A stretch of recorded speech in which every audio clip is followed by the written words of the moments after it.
హైదరాబాద్లో ప్రపంచ తెలుగు సమైక్య 12వ మహాసభలు రెండో రోజు ఘనంగా ప్రారంభమయ్యాయి.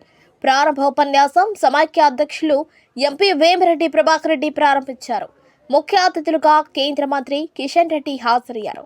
ప్రపంచ తెలుగు సమైక్య ఉపాధ్యక్షులు ఎంపీ వేమిరెడ్డి ప్రభాకర్ రెడ్డి ప్రారంభ ఉపన్యాసం చేశారు. తెలుగు భాష విశిష్టతను సమైక్య ఏర్పాటు చేయడంలో ఉన్న ప్రధాన ఉద్దేశాన్ని వివరించారు. తెలుగు వారినంతా ఒకచోటికి చేర్చి వారంతా సమైక్యంగా ఉండాలన్నదే ఓల్ తెలుగు ఫెడరేషన్ ఆశయమని అన్నారు. అందులో భాగంగా సంఘీభావమే బలం అనే నినాదంతో ఫెడరేషన్ పనిచేస్తుందని, తెలుగు సమాజ సమైక్యత కోసం నిరంతరం తపిస్తోందని వివరించారు.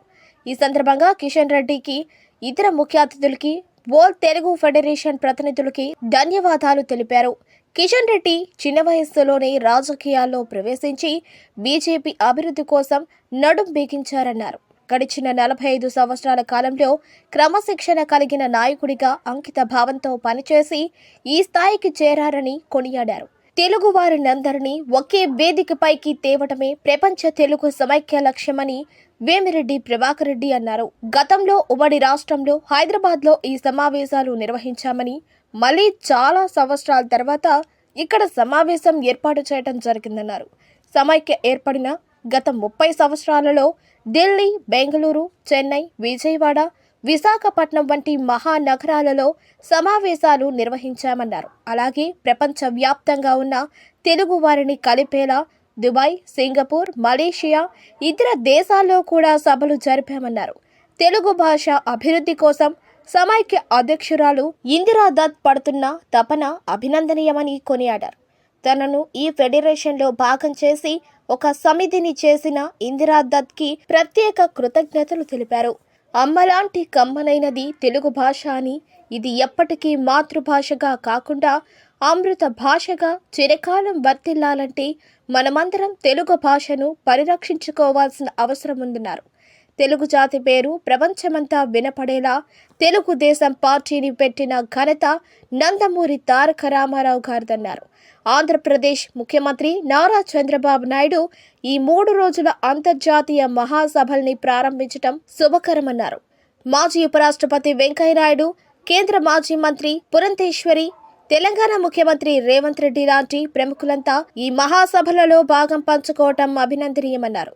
వరల్డ్ తెలుగు ఫెడరేషన్ చేపట్టే ఎలాంటి కార్యక్రమానికైనా తన వంతు సహాయ సహకారాలు అందించడానికి ఎల్లవేళలా సిద్ధంగా ఉంటానని వేమిరెడ్డి స్పష్టం చేశారు. భాషకి ప్రపంచవ్యాప్త గుర్తింపు రావాలని మేడం పడుతున్న తపన అభినందనీయం.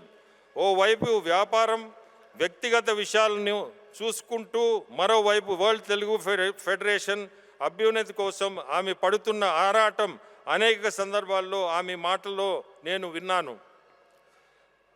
అంతలా ఈ ఫెడరేషన్ కోసం తప్పిస్తూ శ్రీమతి ఇందిరా దత్ గారు ఎంతైనా అభినందనీయురాలు.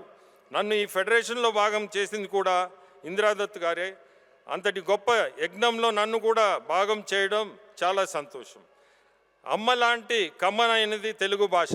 అత్యంత ప్రాచీనమైన భాషగా తెలుగు భాష ప్రసిద్ధి చెందింది. ఇటాలియన్ ఆఫ్ ద ఈస్ట్గా మన తెలుగు భాష ప్రపంచ గుర్తింపు సాధించింది.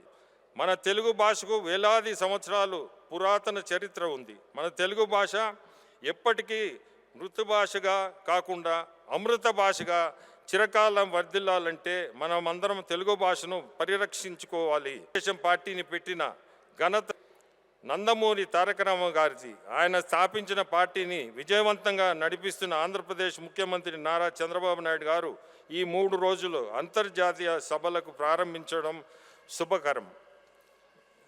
తెలుగు జాతికి నిలువెత్తు నిదర్శనంగా రాణించిన తెలుగువారి ముద్దుబిడ్డ భారతదేశ 13వ ఉపరాష్ట్రపతి వర్యులు శ్రీ వెంకయ్యనాయుడు గారు మన సభలో పాల్గొనడం మన అదృష్టం.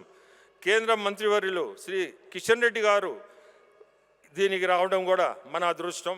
అట్నే రేపు తెలంగాణ ముఖ్యమంత్రి రేవంత్ రెడ్డి గారు లాంటి ప్రముఖులంతా ఈ మహాసభలకు భాగం పంచుకోవడం అభినందనీయం. వరల్డ్ తెలుగు ఫెడరేషన్ చేపట్టే ఎలాంటి కార్యక్రమమైనా నా వంతు సహాయం సహకారాలు అందించాలని అన్ని వేళలా నేను సిద్ధంగా ఉంటాను. నాకు ఈ అవకాశం ఇచ్చిన వరల్డ్ తెలుగు ఫెడరేషన్ నిర్వాహకులకి నా ధన్యవాదాలు తెలుపుకుంటూ జై హింద్, జై తెలుగునాడు.